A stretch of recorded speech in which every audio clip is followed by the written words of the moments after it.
Hi, I'm George Cox. Welcome to this edition of WestfordCAT News. On today's show, a recap of the 4-H fair, tributes for a local winemaker, and the youngest businessman in Nabnasset. September is here, and it's time to catch up on what's going on in Westford. Welcome to WestfordCAT News.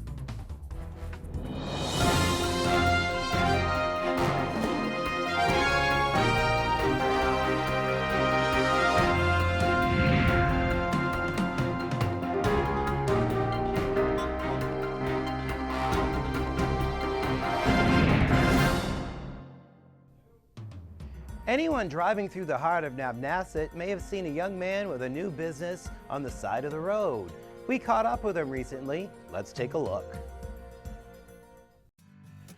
Ryan Walsh is known by his friends simply as Wubs, but Nabnasset is beginning to know him as a young entrepreneur.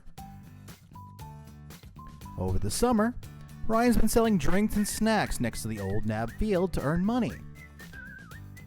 Well, I want to own a food truck and go to a lot of places, and I also really like cooking, so. I sell Gatorade and water, sometimes granola bars, lollipops, cereal, and seltzer. How much money have you raised so far? About $220. Any goals for how much you want to raise this year? I want to get to 300. Despite the end of the summer, Ryan says he'll keep on selling once school starts. After he does his homework, of course. For WestfordCAT, I'm Andrew Sylvia. Way to go, Ryan. WestfordCAT will try to check back with him in a few months to see if he's doing okay. Stay tuned. 2015 marked the 60th year for the Middlesex County 4-H Fair here in Westford. Let's take a look.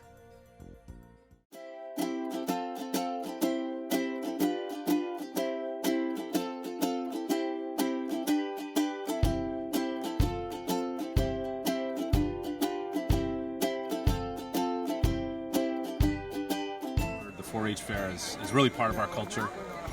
I grew up down the street in Parker Village, and each and every year, I think it was first grade, my mom first took me here, and I think each year after until 5th grade, I was here with the Boy Scouts, actually the Cub Scouts, Pack 102, and we always had a presence here.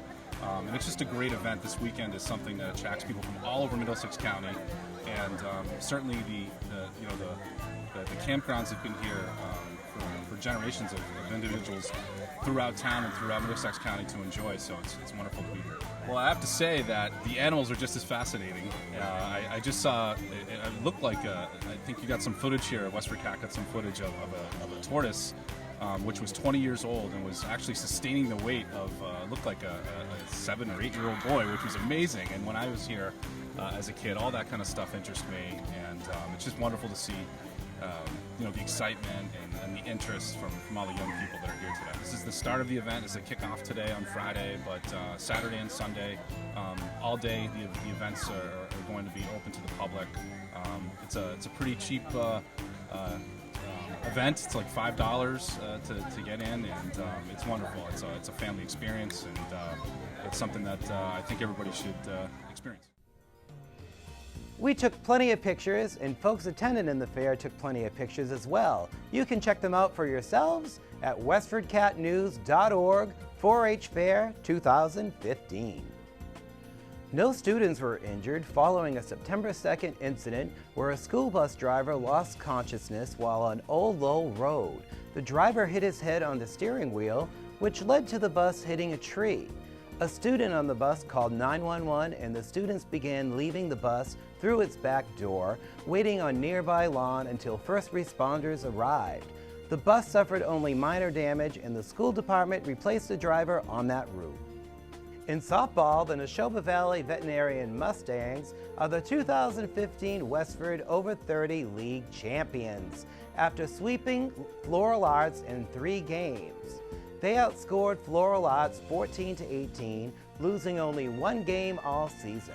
The championship was their 5th in 7 years. Entrapment firefighters were on the scene as a car collided into a telephone pole on Labor Day weekend. The Tingsboro Emergency blog provided video of the accident, which occurred late in the afternoon on September 5th near the intersection of Cold Spring and Graniteville roads. The driver was trapped in his vehicle briefly, but no injuries were reported. If you want more info on recent activity by Westford Police and Fire Departments, you can check it out on WestfordCatNews.org. Did you know that Westford is home to an award-winning winemaker? Carlisle Road's Aaron Knapp Cellars recently earned 4 medals at the 2015 Big E Wine Competition. Now in its 9th year, the competition included over 275 wines from New England. Aaron Knapp won a gold medal for its 2013 Revolution Road Red Merlot and Cabernet Franc blend.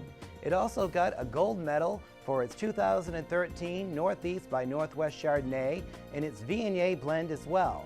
They also got a silver medal for its 2014 Massachusetts Chardonnay and Forest Gold Maple wines. The wines will be showcased in the upcoming Eastern States Exposition, better known as the Big E. Located in Springfield, Massachusetts, the Big E promotes itself as the largest agricultural event on the Eastern Seaboard.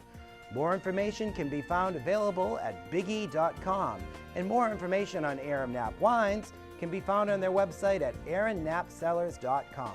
You can also check out a tour on our website at westfordcat.org with a show produced by Patty Stalker. We've had great weather here in New England, and here's Joe Seppi with an extended look at Westford weather. Hello, Westford. This is Joe Seppi with the weather forecast for our last week of September. It looks like another beautiful fall week. You might also see some much-needed rain showers. Here's what's coming up. On Monday, it will be mostly sunny. High will be 74 and low of 54. On Tuesday, it will be sunny during the day and partly cloudy in the evening. High will be 80 and low of 58. On Wednesday, we may see showers in the morning and sunny skies in the afternoon. High will be 74 and low around 54. On Thursday, there will be a few showers again in the morning and cloudy in the afternoon. High is going to be around 66 and low around 43. On Friday, it will be mostly sunny with a high around 69 and low around 44. That is the Westford weather. Have a great week, everyone. Here's this week's health tip with Rekha Sharma. Hello everyone, I'm Rekha Sharma back with a new health tip for WestfordCAT News. Today I'm going to talk about quinoa. It is a natural gluten-free. It is a rich source of carbohydrate, mineral, vitamin, fiber, and protein. It is an excellent substitute for rice and can be cooked with vegetables. It is highly recommended for people having cholesterol, constipation, colon cancer, diabetes, and hypertension. It relieves the inflammation in the colon by absorbing the extra water and adding fiber and easy removal of the feces. So add some quinoa to your diet to get the benefits. Bye for now. Here's Town Manager Jody Ross with this week's Town Manager Update. And don't forget, Town Meeting is coming up on October 19th. For more details on that, visit the town's website at westfordma.gov. Hi, I'm Jody Ross, Westford Town Manager, here to give you a bi-weekly update. So we have a town meeting coming up October 19th at the Abbott School in the gymnasium. And we have 11 articles on the warrant this year.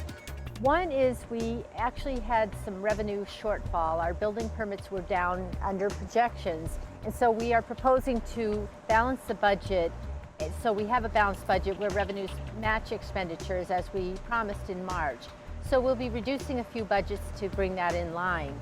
Another thing is there is a citizen petition at this town meeting, which is to put a sidewalk on one side of Main Street from Depot, or from Main Street down to Tadmuck. And this was something that the Board of Selectmen have been discussing, and they did not take any action, but the citizens would like the town meeting to make this decision. A couple other things, the Community Preservation Committee is considering a couple requests One is for 12 Main Street, which we also call the Westford Anodizing Building. And the town has recently foreclosed on that building, and this article would be asking if community preservation funds could be used to stabilize the walls of the old anodizing mill and also clean out the debris in preparation for the next step with that building. There is an easement requested where the Westford Knight is. If you haven't seen the Westford Knight, it is on Depot Street. Very, very exciting little statue and a new sign that talks about the Westford Knight. So there is a request to make that area an easement for the property owner who has allowed us to construct that on his property. If you remember the Agnew property that we acquired 20 acres with the developers of Finneral and Guthrie, and that will be asked to transfer from the Board of Selectmen to the Conservation Commission. And Aldrich Lane is a new street that a subdivision has just been finished and the town is looking to accept that. So all those things will be at town meeting. We hope to see you there. A couple other things that are going on. The Westford Against Substance Abuse is asked the selectmen to declare the week of October 4th as Substance Abuse Prevention Week, and there will be a vigil on the Common on October 5th from 6 to 7. So we hope to join you there, or join us there. There's also a couple of interesting things. The Bruce Freeman Rail Trail has a light that allows pedestrians or bicyclists to cross the street. And the Friends of the Bruce Freeman Rail Trail are offering a very generous $15,000 gift to install a new flashing light at that intersection to increase pedestrian safety. I was honored to recently meet with our Lieutenant Governor, Karen Polito, and many other officials in Littleton at a ceremony to celebrate our new Commonwealth Compact agreement that we entered with the state. The town has entered into a Transportation Management Association with Crosstown Connect that allows us to give service to commuters to the Alewife station and other areas to get them into or out of Boston. And so the Governor Baker and Lieutenant Governor Polito administration has recognized us and entered an agreement. What else do we have going on? Community Gardens, they have been doing a fantastic job, and they actually just donated 88.5 pounds of food to our food pantry at the Westford Senior Center. So we're delighted that the residents who have farmed with us were able to do that. So that's pretty much what we have going on now. I do hope to see you at town meeting and enjoy these last beautiful days of summer. Thank you. Here's Dan Toomey with the sports update for Westford Academy. Welcome back. This is Dan Toomey here with another Westford Academy Athletics sports update.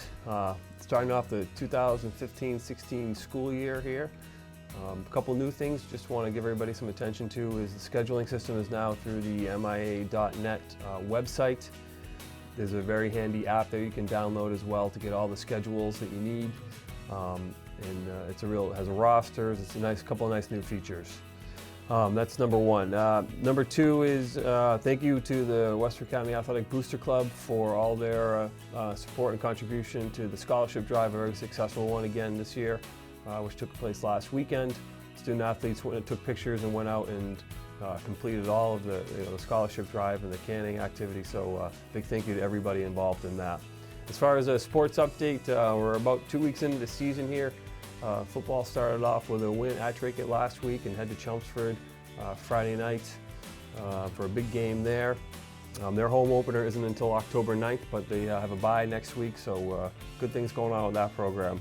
Cross country got underway this past week with a relay meet at Franklin Park. The boys and girls teams competed very well and enjoyed running on a very hot day there, but it was a good event there.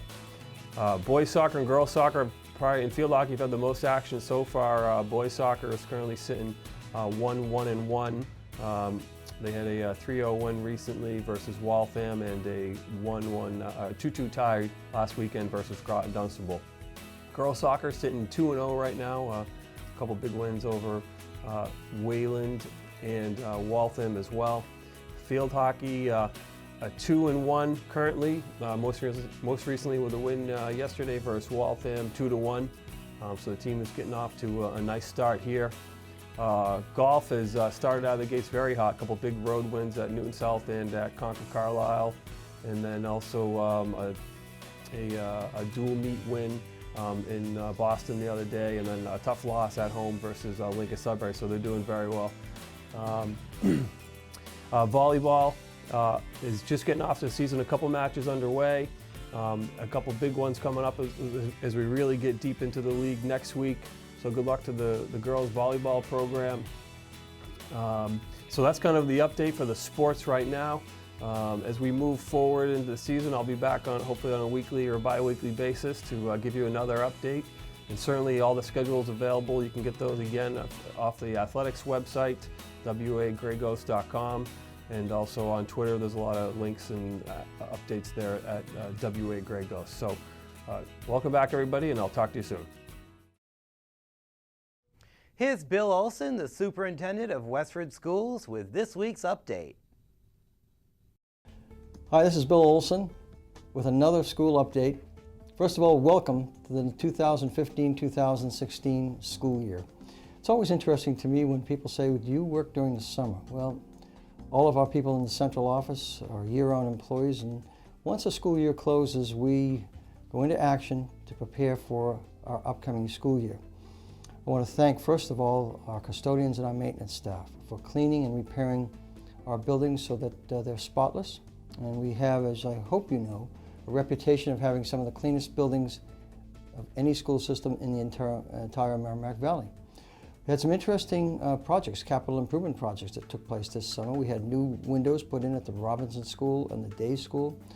They have not only enhanced the appearance of the school, but more importantly, have provided a greater level of fresh air intake to our students and staff. And they're heavily insulated windows, unlike our single pane windows that were constructed with the building. So hopefully we will realize some energy savings throughout the winter at the Robinson and Day schools. When we replaced windows at the Abbott about 8 or 9 years ago, our energy consumption at the Abbott dropped by about 30%. So there's both an efficiency aspect and a comfort aspect to the new windows, and we thank the school committee, the finance committee, the town administration, selectmen, and the voters for approving these important improvements. We've hired a couple of new administrators. Kevin Lacoste, a Westford native, is the principal of the Robinson Elementary School, and Scott Middlemas, who has been with the Tingsboro Public Schools for a number of years, is now the assistant principal between the Nabnasset and Abbott schools. During the summer also, we conducted a summer institute with all of our administrators just to talk about the goals and expectations for the upcoming year.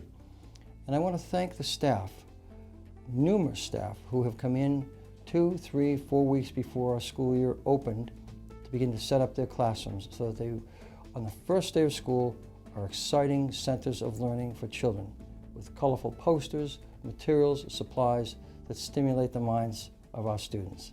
This is Bill Olson. Thank you for watching, and I'll see you soon.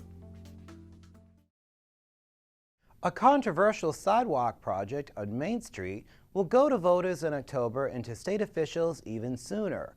Earlier this month, the Board of Selectmen agreed to seek a variance to construct a sidewalk on Main Street from Depot Street to Tadmock Road from the Massachusetts Agricultural Access Board.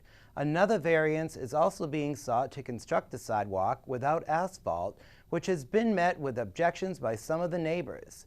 Even if they do receive the variances, the selectmen will still need to decide whether to go forward with the plan.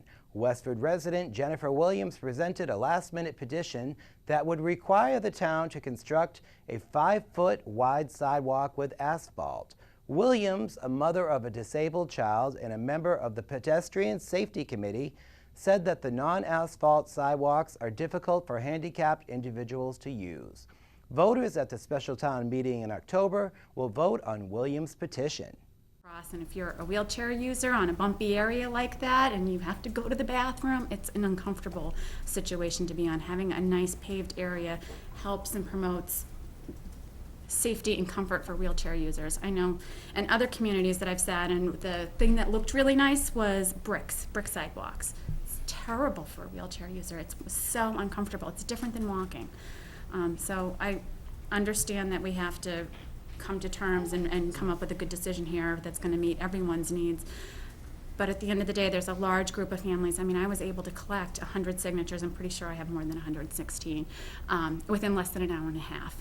My Facebook group blew up. People are interested in this topic, and they want to see sidewalks come to Westford.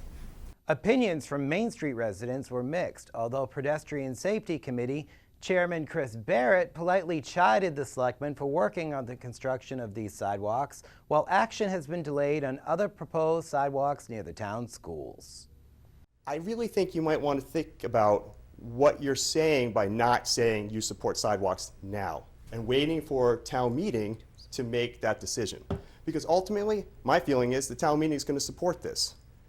They're going to say yes to the citizens petition. And where does that leave us? Does that mean that every single sidewalk project we have to go forward with, we're going to need to get citizen petitions every time the going gets rough? I hope not, because that's really going to derail our process. And again, I'm coming across super critical here, and I don't mean to, and I know you have to make tough decisions, but this is a tough decision that requires leadership, and you guys are great leaders, so I hope that you make the right move here. The idea for the sidewalks began in May when town engineer Paul Sterrett proposed a project in the road repaving to occur alongside the scheduled replacement of a century-old water main on Main Street. He also asked if the selectmen would like to pursue bike lanes along with the sidewalks to obtain additional state funding for the project, an idea that was strongly rejected. However, the road paving was accepted to occur alongside the pipe replacement, which will occur next summer. According to Sterrett, the sidewalks on Main Street would be approximately 6 times cheaper than normal to construct next summer due to the equipment already deployed for the other projects. WestfordCAT News will have more on this story as it develops.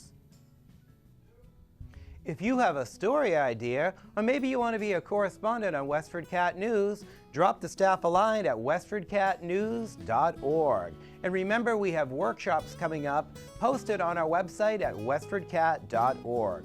For all of us at WestfordCAT, we want to thank you for watching. I'm George Cox. We'll see you again next time.